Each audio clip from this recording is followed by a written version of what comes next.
Hello viewers, it's another video on economy today on TVRC. I hope you had a lovely and splendid weekend. My name is Kolawole Itunoluwa. Joining me on set is Mr. Akintunde Somi Vincent. You're welcome, sir. Thank you. He's a lead analyst on TVRC, an educationist, an author, and also an economist. We are bringing to you another interesting topic today that says Diaspora roles in building Nigerian economy. Diaspora roles in building Nigerian economy. Firstly, we must talk about the meaning of diaspora. Diaspora simply means a population that scatters across regions, separate their geographical place of origin. We are probably familiar with the saying that there is no place like home. This is actually true because most of us look forward to return back to our prospect homes after a very long time. In fact, it is said that the Englishman's home is his castle.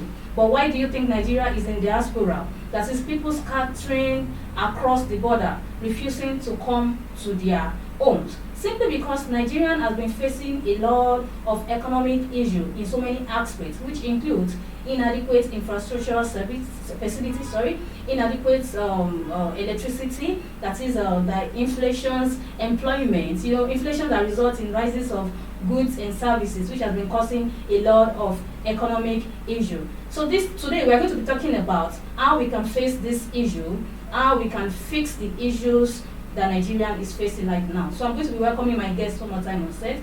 Mr. Akintunde Vincent, you're welcome. Thank you. How are you doing? I do. That's good. All right, now let's talk about our topic for this today says diaspora roles in building Nigerian economy. So let's start with this question. So what is the state of Nigerian economy now? Well, it's no longer news. It's so nice to be here today. It's no longer news that the Nigerian economy as it is today is in a shambles, is in a mess, and a state of comatose. Because the unemployment rate is still very much in an exponential rate. The local currency is on daily basis, is dwindling on daily basis. The out of school children, they are in their numbers, and don't forget the recent one, ASU, and they are still very much at home. Students are at home. So what do you think will happen to the economy if all these things still very much persist? All right, thank you so much, Mr. Vincent. Now let's talk about this one. This is a very interesting topic. Interesting question I want to ask you. So, what about those people that are planning to leave? Is there no hope in succeeding in Nigeria anymore? Well, it's a very good question because on daily basis it baffles me.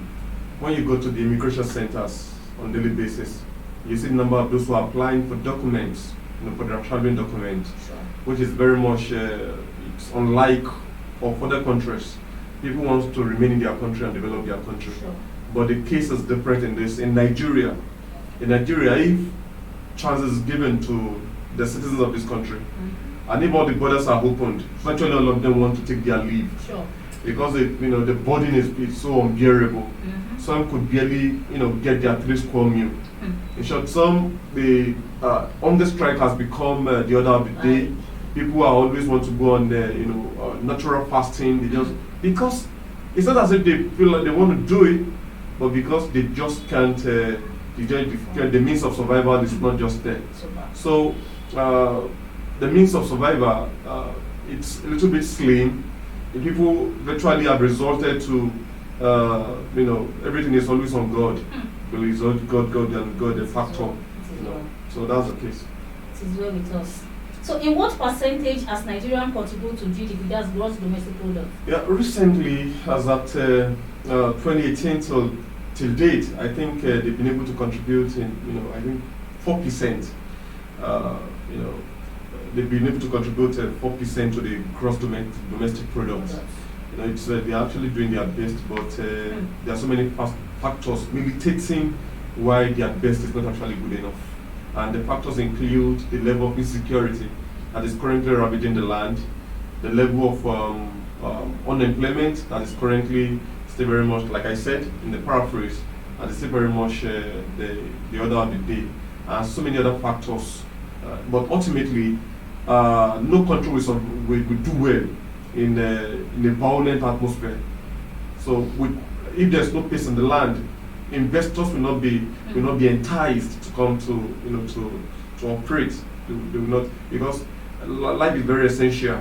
Nobody wants to lose this life for just one country that is not getting its act correctly. Yeah. All right. Thank you so much for your answer. So let's move to another question. What significant role do diaspora play in political development in Nigeria? Well, they played a whole lot of role, but I don't know if Nigeria is taking this into a proper cognizance. That's true. One of the roles they play is, number one, they canvassing. Number two, funding. They are making the dollars and pounds and euros in abroad. So considering our local currencies, they could influence our political spectacle in a very high progression. But what we are seeing so far is that people they are showing a kind of nonchalant attitude. If Onga wants to kill those in the land, if Onga wants to kill those in the country, the Onga could just go ahead and, when there should be a kind of, they should converse among themselves. They should have a kind of a meeting point where they have a meeting on how Nigeria, on the state of Nigeria. Sure. And if they are not impressed, they should look for a viable way forward. If it's to fund a candidate that they think would do better, why not? But so far so good. In my opinion, I think the diaspora, they have a whole significant role to play if they are willing. All right, thank you so much. To my next question. Some Nigerians in diaspora who has been there for a very long time are unable to solve this. Is it that they are not seeing anything? Well, those that are very much around, if I could get your question correctly, those on ground at the moment, sure.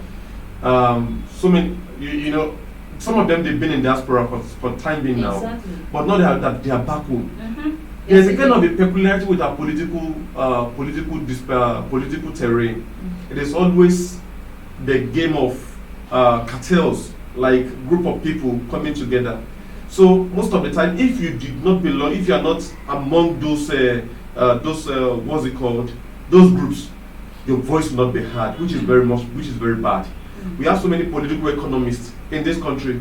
We have so many giant economists in this country, but because they don't belong to one party or the other, their voice are neglected.